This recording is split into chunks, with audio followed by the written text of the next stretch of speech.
ओम नमस्ते जी। आपका स्वागत है आपका अपना चैनल आओ वेद पढ़े में। इस चैनल पर केवल आचार्य प्रदीप कुमार शास्त्री जी का ऑनलाइन व ऑफलाइन शास्त्रीय कक्षाओं के वैदिक व्याख्यान उपलब्ध होंगे। अपने चैनल पर आने वाले वीडियो की सूचना पाना चाहते हैं तो लाइक और सब्सक्राइब करें तथा घंटी के बटन को दबाएं, जिससे कि वीडियो अपलोड होते ही सबसे पहले सूचना पा सकें। वेद पढ़ें पढ़ाएं, सुने सुनाएं, वेद का संदेश घर घर पहुँचाएं। ऋषि ऋण को चुकाएं, अपना कर्तव्य निभाएं, जीवन सफल बनाएं।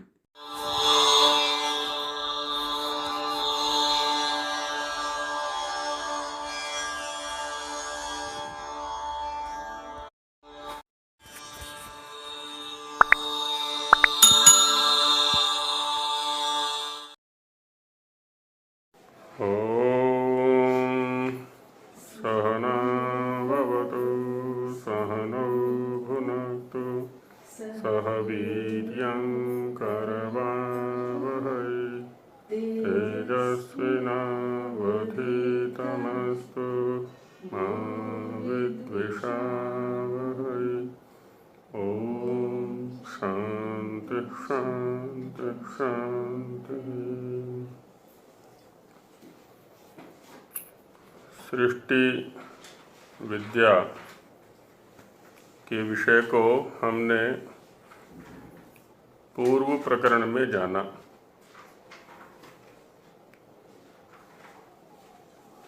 अभी इसकी गति के ऊपर चर्चा की जाएगी। इस सृष्टि के लिए संस्कृत में जितने भी शब्दों का प्रयोग होता है उन सब में गतिशीलता है। जैसे संसार शब्द का प्रयोग करते हैं, संसार में क्या है? श्रीगतौ संसरतीति संसारः, जो निरंतर गतिशील है इसलिए उसको संसार कहते हैं। जगत गच्छतीति जगत है ना, यहाँ पर भी जगत शब्द गच्छति गमन को दिखला रहा है। ये संसार की गतिशीलता का विषय है इसमें। और ऐसे ही इस पृथ्वी के लिए भी शब्द गौ शब्द आता है पृथ्वी के लिए। तो गच्छतीति गौः, जो निरंतर गमनशील है उसका नाम गौ है। एक गुमा शब्द आता है निघंटु में। गुमा शब्द भी गम धातु से बना हुआ है, तो उसका अर्थ भी निरंतर गतिशील यही है। सूर्य शब्द भी श्रीगतौ धातु से बना हुआ है, तो सरति इति सूर्य, जो गतिशील है उसका नाम सूर्य है। श्री और सु दो धातुओं से बना हुआ है, तो श्री का मतलब स्वयं गतिशील है, और शु प्रेरणे धातु से भी सूर्य बनाते हैं। तो स्वयं तो गतिशील है ही, दूसरों को भी गतियुक्त रखता है ना, दूसरों को भी प्रेरित करता है। क्योंकि शु प्रेरणे, प्रेरणा का तात्पर्य क्या होता है? माने प्रकृष्ट रूप से अच्छे प्रकार से ईरण गति देना, ईर गतौ कंपने च, तो जो दूसरों को भी गतिशील रखता है ना, स्वयं तो गतिशील है ही, दूसरों को भी गतिशील रखता है, इसलिए उसका नाम सूर्य है। एक मंत्र सभी ने सुना भी और अनेक बार उच्चारण भी किया होगा। स्वस्ति पंथा मनुचरेम सूर्या चंद्रमसा विभव। तो वहाँ पर भी क्या है? अनुचरेम चरगतौ, कि जिस प्रकार से ये सूर्य और चंद्र दोनों निरंतर गतिशील हैं, कल्याण के मार्ग पर दूसरों का कल्याण करते हुए निरंतर गतिशील हैं, वैसे ही हम भी निरंतर गतिशील रहें। व्याकरण महाभाष्य में भी एक प्रसंग आया है, प्रथम अध्याय के द्वितीय पाद में, स्वरूपाणाम एक शेष एक भक्तौ सूत्र के प्रसंग में, कि यहाँ जो कुछ भी है वह क्षण भर भी अपने आपे में नहीं रहता, स्वयं में स्थित नहीं रहता। यहाँ जो कुछ भी है प्रकृति निर्मित, वह प्रतिक्षण परिवर्तनशील है। एक भी क्षण स्वयं में कुछ भी नहीं रहता। एक जो कण है, जो अणु है, परमाणु है, वह भी निरंतर गतिशील है। तो एक सूक्ष्म से सूक्ष्म सत्ता से आरंभ करके इस संसार में जो स्थूलतम सत्ता हो सकती है, सब कुछ गतिशील है। कुछ भी यहाँ पर स्थिर नहीं है, एक क्षण के लिए भी टिका हुआ नहीं है, सब कुछ गतिशील है निरंतर। तो इसी विषय को यहाँ पर वेद मंत्रों के माध्यम से इस नए प्रकरण में आरंभ किया जा रहा है। इसका नाम ही रखा हुआ है अथ पृथिव्यादि लोक भ्रमण विषय। कहते हैं पृथ्वी आदि जो लोक हैं, ये लोक लोकांतर हैं, उनके भ्रमण के विषय पर चर्चा यहाँ पर की जाएगी इस प्रकरण के अंतर्गत। तो इसमें पहले पूर्व पक्ष उठाते हैं, शंका करते हैं, अथेदम विचार्यते पृथिव्यादयो लोका भ्रमंती आहोस्विन्न इति। ये जो पृथिव्यादि लोक हैं ये भ्रमणशील है, घूम रहे हैं, आहोस्वित या फिर नइति नहीं, माने स्थिर हैं। शंका कैसे होती है? अब हमें ये दिख रहा है कि जहाँ हम बैठे हुए हैं, ये जो पृथ्वी है, ये हमें स्थिर सी दिखाई पड़ती है। हमें तो किसी गति का अनुभव नहीं होता है यहाँ पर सामान्य रूप से। अच्छा, दूसरी ओर सूर्य आदि जो लोक लोकांतर हैं वो गति करते हुए से दिखाई पड़ते हैं। हम देखते हैं कि प्रतिदिन पूर्व दिशा में इनका उदय होता है, पश्चिम में जाकर के ये अस्त हो जाते हैं, और अन्य सभी ग्रह ग्रहांतर या लोक लोकांतरों की स्थिति ही दिखाई पड़ती है। अच्छा, कुछ लोग ये कहते हैं कि नहीं, ये स्थिर है, पृथ्वी गतिशील है, पृथ्वी की गति के कारण से ही वो चलते हुए से दिखाई पड़ते हैं। कैसे? जैसे हम एक वाहन में बैठ करके जाते हैं, चाहे ट्रेन में बैठें अथवा किसी गाड़ी में, कार में, बस में बैठ करके एक स्थान से दूसरे स्थान की ओर गमन करते हैं। गति हमारे अंदर है वाहन के माध्यम से, लेकिन हमें ये दिखाई पड़ता है जैसे कि किनारे के जो पेड़ हैं, मार्ग के किनारे खड़े हुए पेड़ हैं या गांव हैं, घर हैं, ऐसा लगता है जैसे कि वो पीछे की ओर भाग रहे हों। तो माने हम स्वयं को स्थिर सा समझते हैं, और जो वृक्ष, घर, ग्राम आदि हैं उनमें गति समझते हैं जैसे कि पीछे की ओर भाग रहे हों। यहाँ तक कि व्यवहार भी किया जाता है। जब हम गति कर रहे होते हैं तो गति करते समय क्या व्यवहार करते हैं कि अभी सोनीपत आने वाला है। अच्छा, फिर सोनीपत से बाहर निकले तो क्या करते हैं कि सोनीपत चला गया, अब पानीपत आने वाला है। और जब पानीपत से बाहर निकले तो अब कहते हैं कि पानीपत चला गया, अब करनाल आने वाला है। जबकि सोनीपत भी वहीं है, पानीपत भी वहीं है, करनाल भी वहीं है, गति तो हमारे अंदर है। लेकिन हमने आरोप उन नगरों में, अपनी गति का आरोप उन नगरों में किया। तो वैसे ही हमें ये समझाया जाता है कि ये पृथ्वी ही गतिशील है वस्तुतः, और जो दूसरे हैं सूर्य आदि हैं वो स्थिर हैं। तो क्या चक्कर है इनमें? ये गतिशील हैं अथवा स्थिर हैं, या कोई एक गतिशील है बाकी अन्य स्थिर हैं? तो इन्हीं विषयों पर यहाँ पर चर्चा की जाएगी, इसीलिए यहाँ पर ये पूर्व पक्ष उठा है। तो भ्रमंती आहुस्विन नयति, ये भ्रमण कर रहे हैं या भ्रमण नहीं कर रहे हैं, इसमें क्या तथ्य है?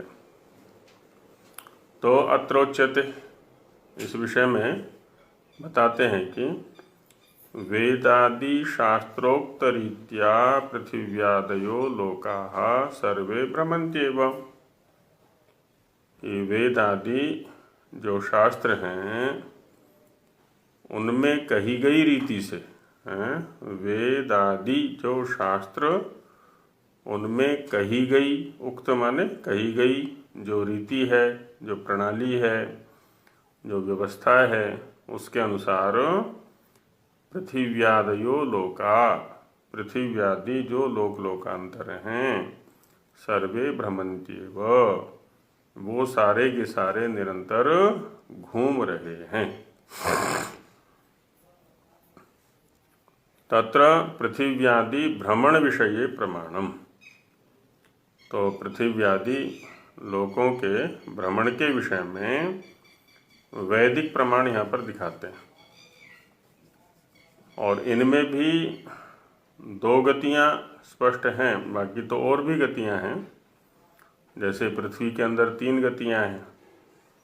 एक गति को हम कहते हैं भ्रमण या परिभ्रमण कह लें। तो भ्रमण में क्या होता है कि वो अपनी ही कीली पर या धुरी पर घूम रही है, उसको भ्रमण कहते हैं। और दूसरे को कहते हैं क्रमण, क्रमुपाद विक्षेपे। क्रमण में क्या है, वो किसी अन्य लोक का चक्कर काट रही है, अपने स्थान से अन्य स्थान को प्राप्त होते हुए किसी अन्य ग्रह का चक्कर काट रही है। 2 गतियां हो गई। और तीसरी गति होती है दोलायमान। दोलायमान माने कभी इधर झुकना, कभी इधर झुकना। जैसे लट्टू को घुमा करके देखा होगा बचपन में, और नहीं तो अभी भी घुमा के देख सकते हैं, बाजार में मिल जाते हैं लट्टू भी मिलते हैं। लट्टू के स्थान पर छोटी छोटी वो फिरकनी सी मिलती हैं, फिरकी या फिरकनी बोल देते हैं, उनको घुमा के देख सकते हैं। तो उनमें भी 3 गतियां होती हैं। एक तो अपने ही धुरी पर घूमना, दूसरा स्थानांतर को प्राप्त होना, और तीसरा दोलायमान, कभी इधर झुकना कभी उधर झुकना। ये 3 गतियां रहती हैं। तो यही स्थिति यहाँ पर भी है। अपनी धुरी पर घूम रही है पृथ्वी, दिन रात उससे व्यवहार में आते हैं। जब हम सूर्य के सामने होते हैं तो दिन होता है, सूर्य से विपरीत दिशा में पहुंच जाते हैं तो रात्रि हो जाती है ना। ये जो है ना दिन रात का निर्माण इससे है। और परिक्रमण से ये वर्ष मास आदि का निर्माण होता है, जो सूर्य का एक पूरा चक्र है। जिस बिंदु से आरंभ किया उसी बिंदु पर पुनः पहुंचना, तो ये वर्ष का निर्माण होता है। ऋतु आदि की जो व्यवस्था है, उत्तरायण दक्षिणायन, 6 महीने उत्तर की ओर झुके रहना, 6 महीने दक्षिण की ओर झुके रहना। तो जो ये उत्तरायण दक्षिणायन या ऋतुओं का निर्माण है, ये तीसरे प्रकार की गति के आधार पर होता है, जो दोलायमान गति है। तो गतिशीलता को वैदिक प्रमाणों से पुष्ट करते हैं। यजुर्वेद के 3 अध्याय से 6ठा मंत्र पहले उठाया कि आयम गौः कृष्णिरक्रमीत असदन मातरम पुरः पितरम च प्रयन्स्वः। अब यहाँ पर क्या है ना, गौ शब्द का प्रयोग किया हुआ है, और गौ शब्द उसमें निघंटु में पृथ्वी के नाम में आया हुआ है, गौ, हुग्मा, अक्ष्मा इत्यादि करके। तो पहले गौ शब्द है, और गौ शब्द केवल पृथ्वी के लिए नहीं है वहाँ पर। अभी स्वामी जी आगे दिखाएंगे निरुक्त के आधार पर कि गौ शब्द अनेक अर्थों में आता है। तो स्वामी जी के अनुसार ही देख लेते हैं। भाष्यम अस्याभिप्रायः आयम गौ इत्यादि मंत्रेषु पृथिव्यादयो हि सर्वे लोका भ्रमन्त्येव इति विज्ञेयम्। तो इत्यादि मंत्रों में यह प्रतिपादन किया गया है कि जो पृथिव्यादि लोक हैं वो सभी निरंतर भ्रमन्त्येव, गतिशील हैं, स्थिर नहीं है, टिके हुए नहीं हैं। शतपथ ब्राह्मण में एक स्वाध्याय का प्रकरण आया हुआ है। स्वाध्याय तो वहाँ स्वाध्याय के प्रकरण में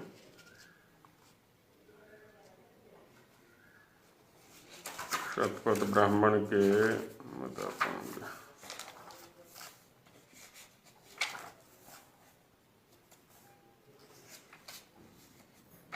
11वें कांड में 11, 5, 7, 1 से 10 कंडिकाओं में स्वाध्याय की चर्चा है।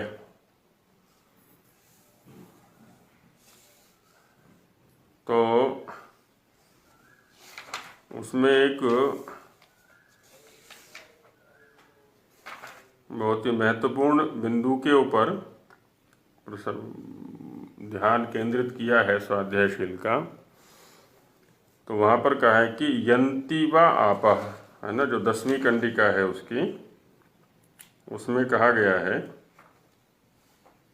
कि यंती व आपह, ये जो जल हैं वो निरंतर गतिशील हैं। एति आदित्य, ये सूर्य भी निरंतर गतिशील है, जो आदित्य है वह निरंतर गतिशील है। एति चंद्रमा, ये जो चंद्रमा है ये भी निरंतर गतिशील है। यंती नक्षत्राणि, जो नक्षत्र हैं ये भी निरंतर गतिशील हैं। यथा ह वा एता देवता न ईयुः, कि जिस प्रकार से यदि कभी ये देवता, कौन, जल, आदित्य, चंद्रमा या नक्षत्र गति न करें, अपनी गति को छोड़ दें, स्थिर हो जाएं, तो क्या होगा? तो कहते हैं कि जो ये ब्राह्मण है इसकी भी स्थिति वही होगी यदि यह स्वाध्याय को छोड़ दे। स्वाध्याय को माने यदि ये गति को छोड़ दें, स्थिर हो जाएं, तो स्थिर होने पर जो दुर्गति इनकी होगी अथवा संसार की होगी, ब्राह्मण भी यदि स्वाध्याय को छोड़ देगा तो उसकी भी वही दुर्गति होगी। तो ये कह रहे कि एवं ह एव तद अह ब्राह्मणो भवति, इसी प्रकार का उस दिन यह ब्राह्मण हो जाता है। यदह स्वाध्यायम नादीते, जिस दिन यह स्वाध्याय नहीं करता। तस्मा स्वाध्यायोध्येतव्यः, इसलिए स्वाध्याय का अध्ययन, वेद का अध्ययन अवश्य ही करना चाहिए। तो यहाँ पर भी क्या है, 11वें कांड का प्रसंग है ये, 11, 5, 7 10वीं कंडिका है। तो यहाँ निरंतर गतिशीलता इनकी दिखाई हुई है, जल, आदित्य, चंद्रमा, नक्षत्र आदि की, कि एक दिन, एक क्षण के लिए भी ठहर जाएं यदि ये, तो कितना विनाश आ जाएगा इस सृष्टि के अंदर, इस प्रकृति के अंदर। वैसे ही जिस दिन ब्राह्मण स्वाध्याय नहीं करेगा, तो उसका जो ब्राह्मणत्व है वो विनष्ट हो जाएगा, अपने ब्राह्मणत्व से वो पतित हो जाएगा। क्यों? क्योंकि दूसरे प्रकार की जो वृत्तियां हैं वो घर बना लेंगी अपना इसके मस्तिष्क में आकर के, और इसको फिर स्वाध्याय से विरत कर देंगे, और वो उस ब्राह्मण के विनाश का कारण बनेगा। तो यहाँ पर इनकी गतिशीलता को दिखलाया हुआ है। यहाँ वेद के माध्यम से दिखाते हैं स्वामी जी महाराज, आयम गौः, अयम गौः, गौः अर्थात पृथ्वी लोकः। गौ का अर्थ दिया है पर पृथ्वी लोक, और सूर्य, सूर्य भी गौ शब्द से लिया, चंद्र, चंद्र को भी गौ शब्द से लिया, अन्यो लोको वा, और जो अन्य लोक हैं इसी प्रकार के वो भी सभी गौ शब्द से ले लिए जाएंगे। यहाँ पर प्रश्निम, प्रश्नि से तात्पर्य होता है अंतरिक्षम। ये जो अंतरिक्ष है, अंतरिक्ष शब्द जो है ना, दो स्थूल पदार्थों के मध्य में जो रिक्त स्थान है उसका नाम है अंतरिक्ष। जैसे यहाँ पृथ्वी और चंद्र के बीच का अवकाश हो गया, पृथ्वी और सूर्य के बीच का अवकाश, या चंद्र और सूर्य के बीच का अवकाश, ऐसे ही दो लोकों के बीच का जो अवकाश है जहाँ भी है तो वो सब अंतरिक्ष है। तो अंतरिक्षम कहते हैं ये सभी लोग अंतरिक्ष में अक्रमित, अक्रमित अर्थात आक्रमण कुर्वन् सन गच्छति गच्छन्ति ती, आक्रमणम, आक्रमणम माने असमन्तात् क्रमणम आक्रमणम, अच्छी प्रकार से क्रमण करते हुए, गति करते हुए, क्योंकि क्रमोपाद विक्षेप है, स्थानांतर को प्राप्त होते हुए, एक स्थान से दूसरे स्थान को जाते हुए, सन गच्छति है ना, गमन कर रहे हैं। तथा अन्येपि, अब ये तो हमें साक्षात दिख रहे हैं, हमारी इंद्रियों का विषय बन रहे हैं। चंद्रमा को भी देखते हैं हम, अब चंद्रमा का जो घटना बढ़ना है वो भी उसकी और लोकांतर की गति के आधार पर है। कभी ग्रहण होता है, तिथियों का बनना है ना, उसका भी शुक्ल पक्ष है, कृष्ण पक्ष है। यदि एक ही स्थान पर रहे तो वहाँ कोई परिवर्तन ही ना होवे फिर। तो इन तीन को तो हम साक्षात देख रहे हैं, सूर्य भी, चंद्र भी और जो पृथ्वी है। तथा अन्य भी, तो जैसे ये गतिशील हैं, निरंतर गति में हैं, वैसे ही अन्य लोग भी निरंतर गति युक्त हैं। तत्र, इनमें से पृथ्वी, जो ये पृथ्वी है वह मातरम, मातरम माने समुद्र जलम, क्योंकि पृथ्वी से जो सूक्ष्म तत्व है वो है जल। उत्पत्ति क्रम में भी पीछे जो चर्चा आई थी हमारी, जब सूक्ष्म से स्थूल की ओर चलते हैं तो सूक्ष्म से स्थूल की उत्पत्ति होती चलती है। तो स्थूल से सूक्ष्म की ओर देखें, पृथ्वी, जल, अग्नि, वायु, आकाश, ये क्रम रहता है। तो सूक्ष्म से स्थूल की उत्पत्ति होती है। इस प्रकार से पृथ्वी की जो माता है वो जल हो गया, है ना, जो जिससे उत्पन्न होता है। तो जो उत्पन्न होता है वो पुत्र या संतान या पुत्री जो भी है, और जिससे उत्पन्न होता है वो माता हो गई। तो जल से उत्पन्न है तो जल उसकी माता हो गई। और ये जो शरीर हम लिए बैठे हैं यहाँ पर, इसकी उत्पत्ति भी तो जल से ही हुई है ना। यदि इसकी आरंभिक दशा में जाएं, जिस दिन गर्भस्थिति हुई थी शरीर के निमित्त, तो वहाँ पर भी तो दो बिंदु जो द्रवीभूत हैं उनके सम्मेलन से ही फिर आगे की प्रक्रिया चली थी। और जब तक यह गर्भाशय में रहा शरीर तो जलमय होकर के रहा, जल के अंदर रहा और एक द्रवीभूत सा रहा।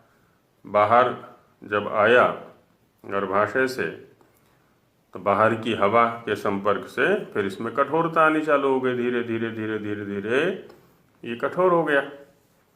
तो इस जो पार्थिव शरीर है ना, जो पृथ्वी पर प्राप्त शरीर है, तो इसका भी तो आधार जल ही है ना। ऐसे ही अन्य पदार्थों में भी हम सोच सकते हैं। तो पृथ्वी की भी स्थिति यही है। तत्र पृथ्वी, जो ये पृथ्वी है वह मातरम, मातरम माने समुद्र जलम, जो समुद्र जल है उसको असदत, है ना, शदलरी गत्यवसाधन विशरण गत्यवसाधनेषु, तो गति अर्थ में लिया यहाँ पर, असदत प्राप्त होती है उसको। समुद्र जलम प्राप्ता सती, समुद्र जल को प्राप्त करते हुए, तथा स्वः, स्वः कौन है, वो सूर्य जो लोक है, सूर्यम पितरम, सूर्य जो कि पिता है, पालक है, रक्षा करने वाला है, अग्निमयम च, है ना, वो अग्निमय है। पुरः, पुरः माने पूर्वम पूर्वम प्रयंसन, पूर्व पूर्व की ओर गति करते हुए, सूर्यस्य परितो याति, सूर्य के चारों ओर ये निरंतर ही गति करती रहती है। जो ये पृथ्वी है, वैसे तो एक सामान्य सा सिद्धांत गति में ये कार्य करता है कि जो बड़ा है, भारी है किसी भी दृष्टि से, तो उसका परिक्रमण छोटा करता है, चारों तरफ घूमता रहता है। जो छोटा है उसकी अपेक्षा तो बड़े का वो परिक्रमण करता रहता है। हमारे यहाँ भी तो ऐसा ही है ना, सामान्य व्यवहार में भी, जैसे एक व्यक्ति विद्या में बड़ा है तो जो विद्या में छोटे हैं वो उसका चक्कर लगाते हैं। चक्कर लगाते हैं से तात्पर्य उसके पास जाते हैं। ऐसी धन की दृष्टि से जो धन में बड़ा है उसका चक्कर लगाते हैं वो जो धन में छोटे हैं। ऐसे ही जो बल में बड़ा है उसका चक्कर लगाते हैं वो जो बल में छोटे हैं। अब किसी भी व्यवहार में जाकर के हम इसको देख सकते हैं। तो वही कार्य यहाँ पर भी हो रहा है। पृथ्वी छोटी है, सूर्य बड़ा है, सूर्य का परिक्रमण ये करती है पृथ्वी निरंतर।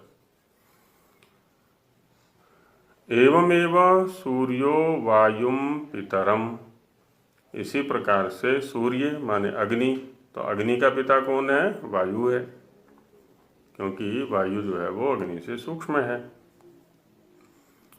वायुम पितरम आकाशम मातरम च, आकाश जो माता है उसको भी, तथा चंद्रो अग्निम पितरम अपो मातरम प्रति चैति, इसी प्रकार से जो चंद्र है वह भी अग्नि पिता और जो जल माता है उसके प्रति, है ना, उसके प्रति माने परिक्रमण करते रहते हैं, निरंतर गतिशील हैं। अब यहाँ पर सूर्य को भी गतिशील दिखलाया, चंद्रमा को भी दिखलाया और पृथ्वी को भी दिखलाया कि तीनों के तीनों ये गतिशील हैं, परिक्रमण कर रहे हैं। इति योजनी हम, ऐसी योजना यहाँ पर कर लेनी चाहिए। अत्र प्रमाणानि, इस विषय में और प्रमाण दिखाते हैं। निरुक्त के अंदर बहुत अच्छा व्याख्यान इस विषय को लेकर के है, तो निरुक्त से ही उठा करके यहाँ पर इसको समझने का प्रयास कर रहे हैं कि गौः मा ज्मा इत्याद्येकविंशतिषु पृथ्वी नामसु गौरिति पठितम यास्क कृते निघंटौ। अब यहाँ स्वामी जी कह रहे हैं कि गौ शब्द का पृथ्वी अर्थ हमने अपनी ओर से नहीं कर दिया है, अपितु जो वैदिक अर्थ करने की वेदों को समझने की आर्ष परंपरा है, ऋषियों की परंपरा है। उसके संवाहक जो यास्क मुनि हैं, तो निरुक्त के अंदर और निरुक्त जिस ग्रंथ का भाष्य है उस निघंटु के अंदर उन्होंने पृथ्वी नामों के अंतर्गत, पृथ्वी के पर्यायवाची शब्दों के अंतर्गत गौ, ग्मा, जुमा इत्यादि 21 शब्द पठित हैं और उन 21 शब्दों में गौ शब्द भी पठित है वहाँ पर। तो गौ शब्द पृथ्वी के लिए आता है। और व्याकरण वाले भी है ना, उणादि कोश में सूत्र है गमेर डो, गम धातु से डो प्रत्यय होता है, तो वहाँ गम धातु से गो शब्द को बनाते हैं वो भी, गच्छति इति गौ। तथा च और भी दिखाते हैं कि स्वः, पृश्नि, नाक इति षट्सु साधारण नामसु। स्वः आदि शब्द ये साधारण नामों में 6 के अंतर्गत पठित हैं। पृश्निरिति अंतरिक्षस्य नामोक्तम निरुक्त है, और पृश्नि शब्द को अंतरिक्ष के लिए निरुक्त में कहा गया है। तो इस प्रकार से पृश्नि अंतरिक्ष के लिए आ गया, स्वः, पृश्नि, नाकः इत्यादि ये साधारण नामों में आ गए। स्वः शब्द का प्रयोग द्युलोक के लिए पर्याप्त है, नाग शब्द का भी है। अब इसका निर्वचन जो निरुक्त में यास्क महाराज ने दिया हुआ है उसको दिखाते हैं कि गौरीति पृथिव्या नामधेयम। नामधेयम माने नामो, संज्ञा। कहते हैं जो गौ शब्द है वो पृथ्वी की संज्ञा है, पृथ्वी के लिए प्रयोग होता है इसका वेद के अंदर। क्यों कहते हैं पृथ्वी को गौ? तो कहते हैं ये दूरंगता भवती, सूर्य से दूर दूर होकर के घूमती रहती है। दूरंगता भवती है ना, बहुत दूर होकर के रहती, बहुत दूर, एक अपेक्षित दूरी बना करके रहती है ना। निकट जाएगी तो भी समस्या खड़ी हो जाएगी पृथ्वीवासियों के लिए, और उससे दूर होगी तो भी, है ना, तो दूरी बना करके रहती है। दूरंगता भवती है ना, दूर होकर के गता, गतिशील है।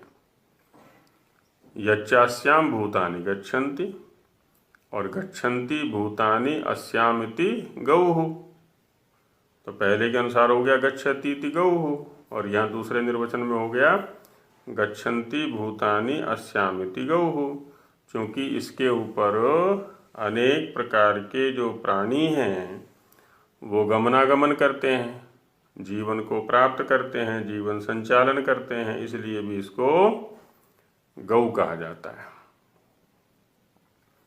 पृथ्वी को। आदित्य के लिए भी गौ शब्द आता है ना, गौरादित्यो भवति। गौ आदित्य भी होता है, आदित्य के लिए भी गौ शब्द का प्रयोग है। क्यों? गमयति रसान। जितने भी रस हैं पृथ्वी पर, इन सब की गति का आधार यही है, प्राप्ति का आधार यही है। पहले रसों को लेता है और फिर उनको देता है। सहस्र गुणम उत्सृष्टुम आदत्ते ही रसम रवि। कहते हैं कि आदान काल में, आदान काल कौन सा होता है? जो उत्तरायण काल होता है, क्योंकि उत्तरायण काल में सूर्य की जो रश्मियां हैं वो प्रचंड होती हैं, सीधी, तो रस का आहरण करता है, वो यहाँ से लेता है। शरीर में भी जल की कमी, वृक्ष वनस्पतियों में भी जल की कमी, जलाशयों में भी जल की कमी, हर तरफ से जल का अवशोषण करता है। और दक्षिणायन काल में फिर प्रपूरित करता है, सबको भर देता है। तो इस गति का साधन ये सूर्य ही बनता है, सूर्य की रश्मियां बनती हैं। तो वही कहा कि सहस्र गुणम उत्सृष्टुम आदत्ते ही रसम रवि। हजारों गुना वापस देने के लिए ये सूर्य यहाँ से रस का आहरण करता है। तो ये शोधन प्रक्रिया है। तो इसी वहाँ रघुवंश के अंदर ये कहा हुआ है, और वो उसमें है, क्या कहते हैं, राजा को कर प्रजा से कैसे लेना चाहिए। कहते हैं राजा प्रजा से कर तो ले, टैक्स तो ले, लेकिन उसको सुखी करने के लिए, उसको दुखी करने के लिए नहीं। जैसे सूर्य पृथ्वी से टैक्स लेता है, कर लेता है, रस लेता है, रसाहरण करता है, लेकिन देता भी है कई गुना बढ़ा करके उसको। ये रघुवंश जो किताब है ना, तो इसमें किस चीज का वर्णन है? रघु राम के पूर्वज थे, उनके वंश का वर्णन है, इसलिए नाम का नाम है रघुवंश। कालिदास की कृति है। गच्छति अंतरिक्षे, तो गच्छति ति गौ, इसलिए भी इसको गौ कहते हैं आदित्य को, क्योंकि अंतरिक्ष में ये निरंतर गच्छति गमनशील है, जाता रहता है। कहते हैं कि द्यौहु, द्युलोक के लिए भी गौ शब्द का प्रयोग होता है। अथ द्यौहु यत् पृथिव्या अधिदूरंगता भवति, पृथ्वी से ऊपर बहुत दूर तक गई हुई है ये, तो बहुत दूर गई हुई है, इसलिए द्युलोक को भी गौ शब्द से कह दिया जाता है। यच्चास्याम ज्योतिषी गच्छन्ति, और चूंकि इसके अंदर अस्याम माने इसमें ज्योतिषी, ये जो ज्योति ही पिंड हैं, प्रकाश पिंड हैं, सूर्य है, चंद्रमा है, नक्षत्र आदि हैं, तारे हैं, इतने प्रकार के और भी लोकांतर ग्रह ग्रहांतर हैं, सब इसी के अंदर गति कर रहे हैं, जितने भी प्रकाश लोक हैं, इसलिए भी इसको गौ कह देते हैं। गच्छन्ति ज्योतिषी अस्यामिति गौहु, द्यौहु, द्युलोक के लिए गौ शब्द आ गया है। सूर्य रश्मिश्चंद्रमा गंधर्व इत्यपि निगमो भवति, तो सूर्य की जो रश्मियां हैं उनके लिए भी गौ शब्द है, चंद्रमा के लिए भी गौ शब्द है, तो ये वैदिक प्रयोग यहाँ पर दिखा दिया है। सोपि गौरुच्यते, तो उसके लिए भी गौ शब्द का प्रयोग है। स्वर आदित्यो भवति, कहते हैं आदित्य के लिए गौ शब्द तो आता ही है, आदित्य के लिए स्व शब्द भी आता है, ऐसा निरुक्त में कहा है ना। स्वर आदित्यो भवति, स्व शब्द आदित्य के लिए आता है।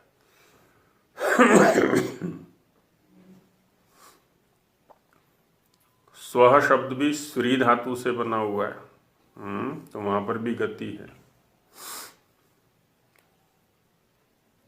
स्वामी जी महाराज इन निरुक्त प्रमाणों का व्याख्यान कर रहे हैं कि गच्छति प्रतिक्षणम भ्रमति या सा गौः पृथ्वी। गच्छति अर्थात प्रतिक्षणम भ्रमति, कोई भी क्षण ऐसा नहीं है जबकि ये स्थिर रहती हो, प्रतिक्षण निरंतर गतिशील है, इसलिए इस पृथ्वी को गौः ऐसा कहते हैं। अभ्य पृथ्वी तैत्तिरीयोपनिषदि, जल से है ना, आपह से पृथ्वी की उत्पत्ति हुई, पृथ्वी की प्राप्ति हुई, ऐसा तैत्तिरीयोपनिषद में जो सृष्टि प्रक्रिया दिखाई गई है, तो वहाँ चर्चा आई हुई है ब्रह्मानंद वल्ली के अंदर। तो इसलिए पृथ्वी की माता के रूप में आपह जल को कहा है। तो इसका मतलब गौ का मतलब गतिशीलता ही होगी फिर। हाँ, जिसमें भी गति है वो सब गौ है। सब गौ होगा। हाँ, और ये जो पशु है 4 पैर का, इसको भी गौ इसीलिए कहते हैं। पहले गौओं को बांधने की परंपरा नहीं थी, वो निरंतर गतिशील रहती थी, दिन में जंगल में घूमती थी, सुबह चली गई सूर्योदय होने पर, और सूर्यास्त से पहले पहले लौट आई, उसको गोधूली काल कहा जाता था। और जहाँ आकर के रुकती थी उसका नाम होता था व्रज। व्रज को बाड़ा शब्द बोल देते, बाड़ा, उसको चारों तरफ से घेर दिया किसी चीज़ से, और उसमें भी फिर निरंतर घूमती रहती हूँ। व्रजंती अस्याम अस्मिन इति व्रजम या व्रजा, इसलिए तो व्रज भूमि कहा जाता है ना, उधर मथुरा के आसपास की भूमि को व्रज भूमि, व्रज भाषा। तो चूंकि गौ बाहुल्य क्षेत्र था, तो वहाँ पर स्थान स्थान पर व्रज थे। व्रज माने गौओं के जो स्थान होते हैं जहाँ गौएं रुकती हैं आकर के, तो उनका जब दूध दोहना होता था तब खड़ी हो जाती थी, और बाकी समय वो घूमती हुई हैं। चारा पड़ा हुआ है, चारा खा रही हैं, पानी पी रही हैं, तो घूमती रहती थी। उनके बांधने की व्यवस्था नहीं थी। अभी हमने अपनी सुविधा के लिए उनको बांधना आरंभ कर दिया, तो उनके साथ ये अत्याचार हो गया। तो वो भी गच्छति इति गौ, और उसी का दुग्ध आदि अमृत है। दूध है, घी है, मक्खन है, लस्सी है, जो भी है सब अमृत के तुल्य है।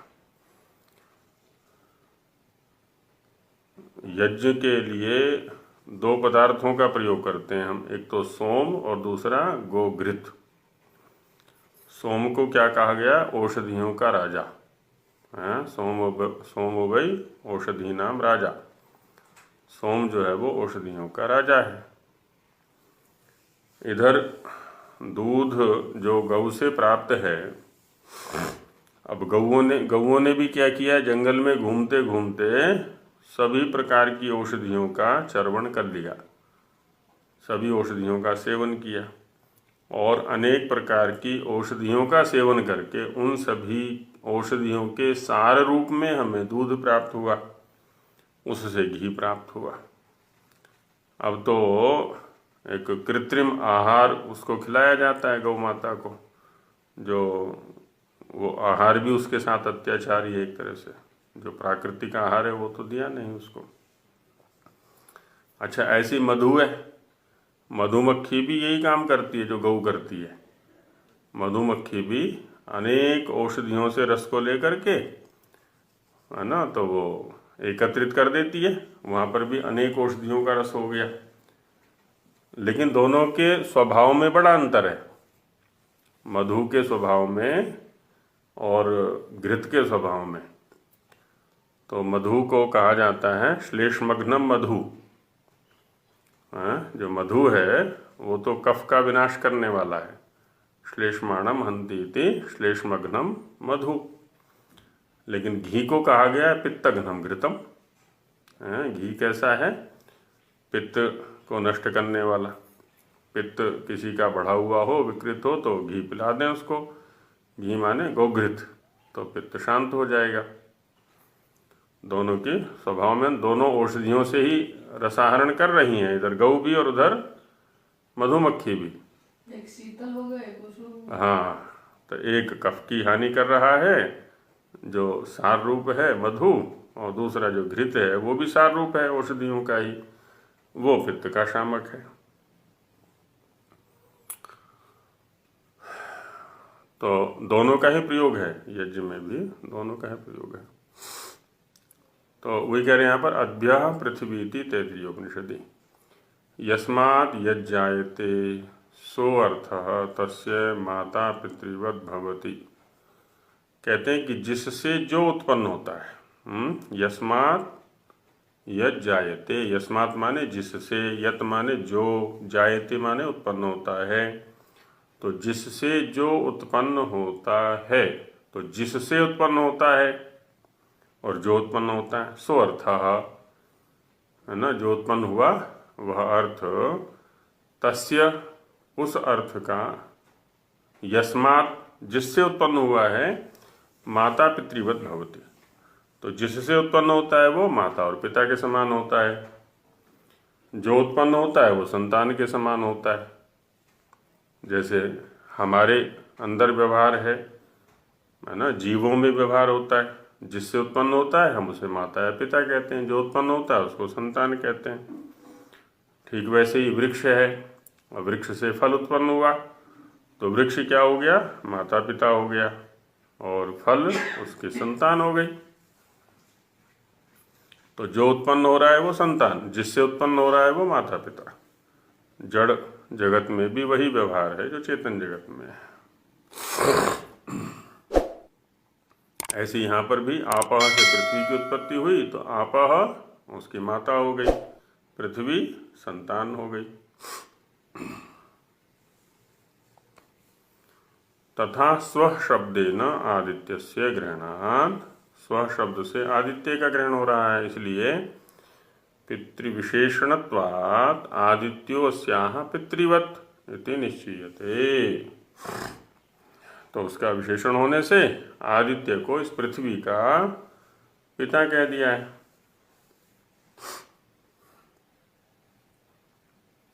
ऐसा निश्चय यहाँ पर हो रहा है।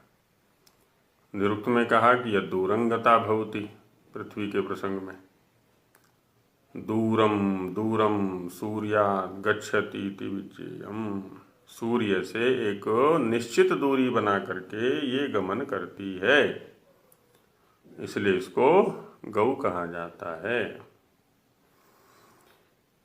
और जिस प्रकार से ये पृथ्वी निरंतर गति कर रही है सूर्य से दूर रहते हुए, एवमेव सर्वे लोकाः स्वस्य स्वस्य कक्षायां वायवात्मना ईश्वर सत्तया च धारिताः सन्तः भ्रमन्ति इति सिद्धान्तो बोध्यः।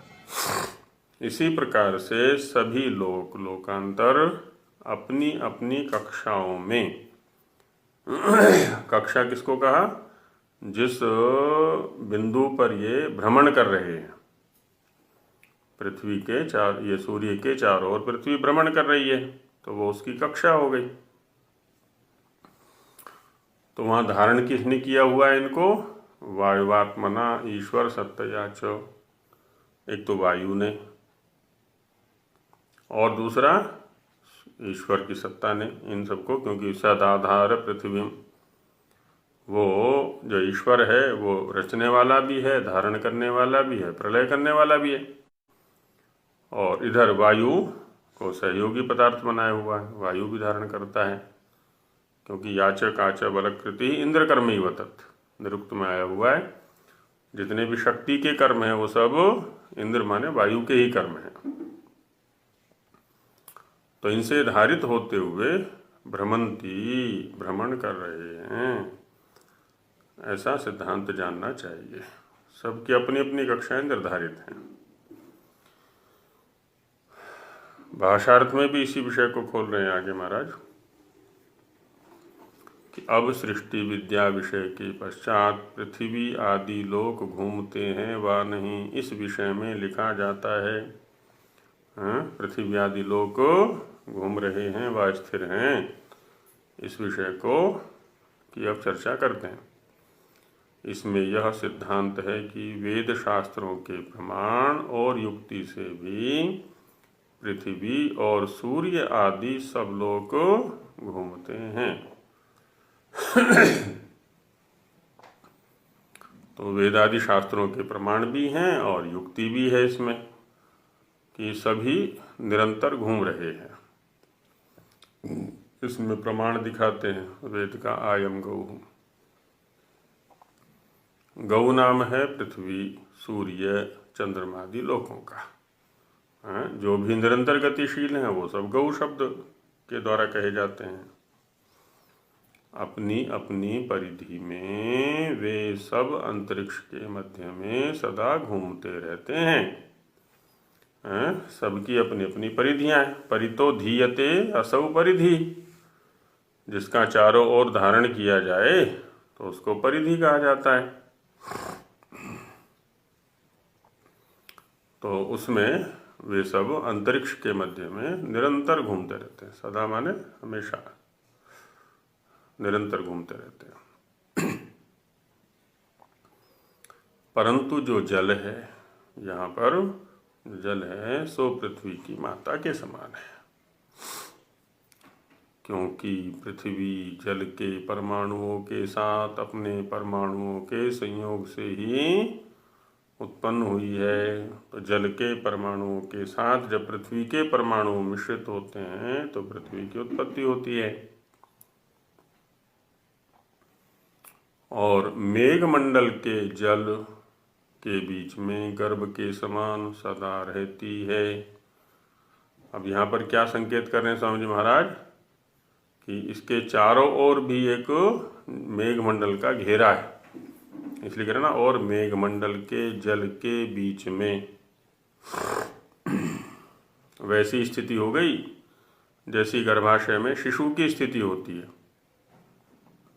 शिशु के चारों ओर जल भरा रहता है, उस जल के अंदर वो सुरक्षित रहता है पूरी तरह से। यही स्थिति इन पृथ्वी आदि लोकों की हो गई है, गर्भ के समान सदा रहती है। और सूर्य उसके पिता के समान है। पृथ्वी के पिता के समान कौन है जी? सूर्य। इससे सूर्य के चारों ओर घूमती है। हम भी तो अपने पिता के चारों ओर घूमते रहते हैं, जो भी आवश्यकताएं होती हैं उनके लिए। पिताजी ये दे दो, पिताजी ये दे दो, सारी आवश्यकताओं की पूर्ति पिताजी करते हैं। तो यहाँ पृथ्वीवासियों की जो पूर्ति है या पृथ्वी की जो पूर्ति है वो सूर्य से होती है। सूर्य उसका पिता हो गया। इसी प्रकार सूर्य का पिता वायु है ना, सूर्य अग्नि रूप है, उसका पिता वायु है। और आकाश माता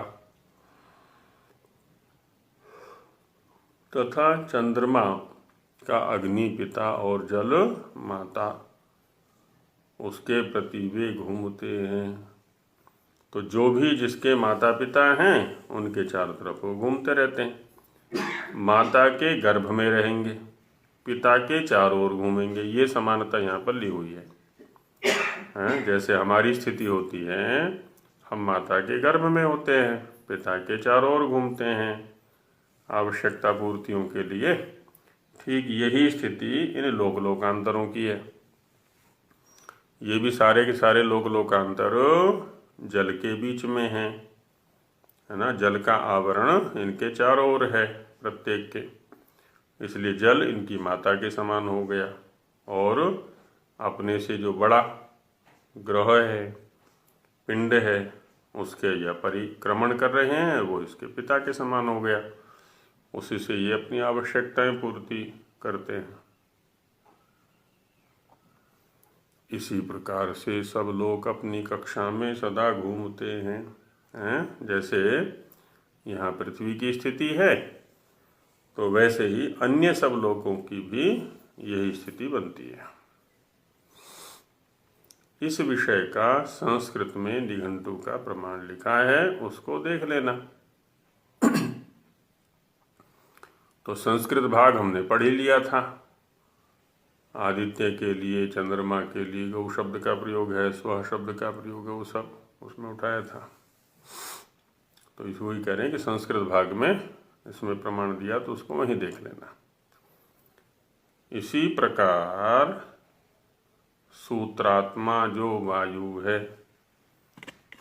सूत्रात्मा, आत्मा शब्द यहाँ पर स्वरूप अर्थ में आ गया है। सूत्रात्मा शब्द का जो प्रयोग किया है ना, वो वैसा ही है जैसे मणियों की माला है ना, मोतियों की मणियों की माला है। तो माला रूप में आने के लिए उन मणियों को या उन मोतियों को माला रूप में आने के लिए उनके बीच में जो धारक शक्ति है, धारण करने वाली शक्ति, सूत्र है, धागा है, उसका होना अत्यंत अनिवार्य है। यदि माला के बीच में से उस धागे को हटा दें, उस सूत्र को, सूत्र माने धागा को हटा दें, तो सारे के सारे मोती बिखर जाएंगे, सारे के सारे मणि जो है वो विकीर्ण हो जाएंगे, बिखर जाएंगे, इधर उधर हो जाएंगे। तो यही स्थिति यहाँ पर भी है। इन लोक लोकांतरों को भी थामने का जो काम है, धारण करने का जो काम है, वो सूत्र रूप वायु कर रहा है। वायु इन सबको थामे हुए है। तो इसी प्रकार सूत्रात्मा जो वायु है, सूत्र रूप जो वायु है, उसके आधार और आकर्षण से सब लोकों का धारण और भ्रमण होता है ना। उसी के आधार पर सारे के सारे लोग धारण भी किए हुए हैं और इनका भ्रमण भी हो रहा है, वही घुमा भी रहा है आकर्षण के माध्यम से और वही धारण भी कर रहा है। तथा परमेश्वर अपने सामर्थ्य से पृथ्वी आदि सब लोकों का धारण, भ्रमण और पालन कर रहा है। बस आधुनिक वैज्ञानिक और पुरातन वैज्ञानिक में यही अंतर है। आधुनिक वैज्ञानिक वायु को तो देखेगा, लेकिन वहाँ पर परमेश्वर की सत्ता को नहीं देख पाएगा। और जो पुरातन वैज्ञानिक हैं, हमारे ऋषि लोग हैं, वो भौतिक शक्ति को तो देखेंगे ही, भौतिक पदार्थ को तो देखेंगे ही, जो आध्यात्मिक सत्ता वहाँ बैठी हुई है परमेश्वर के रूप में, उसको भी देखेंगे निमित्त के रूप में। तो यहाँ दोनों का वर्णन इसी प्रकार से किया महाराज ने कि एक तो वायु है जो उनको धारण भी कर रहा है और आकर्षण के द्वारा उनका भ्रमण भी करा रहा है ना। ये सब क्रिया तब तक नहीं हो सकती जब तक कि वहाँ पर कोई चेतन सत्ता न हो, अध्यात्म सत्ता न हो। तो अध्यात्म सत्ता है, चेतन सत्ता कौन है? परमेश्वर। वो अपने सामर्थ्य से इन सबको धारण भी कर रहा है, भ्रमण भी करा रहा है और पालन भी कर रहा है। तो ये तीनों क्रिया सब उसी के कारण से हो रही हैं। तो इस प्रकार से यहाँ पर इस मंत्र के माध्यम से दिखाया कि पृथ्वी आदि लोक निरंतर गतिशील हैं और उनका आधार बनता है वायु और परमेश्वर का सामर्थ्य। तो इसी विषय में और आगे प्रमाण देंगे, विचार करेंगे। तो अभी यहीं विराम देते हैं। ओम सहना भवतु सहनौ भुनक्तु सह वीर्यं करवावहै तेजस्विनावधीतमस्तु मा विद्विषावहै। ओम शांति शांति शांति।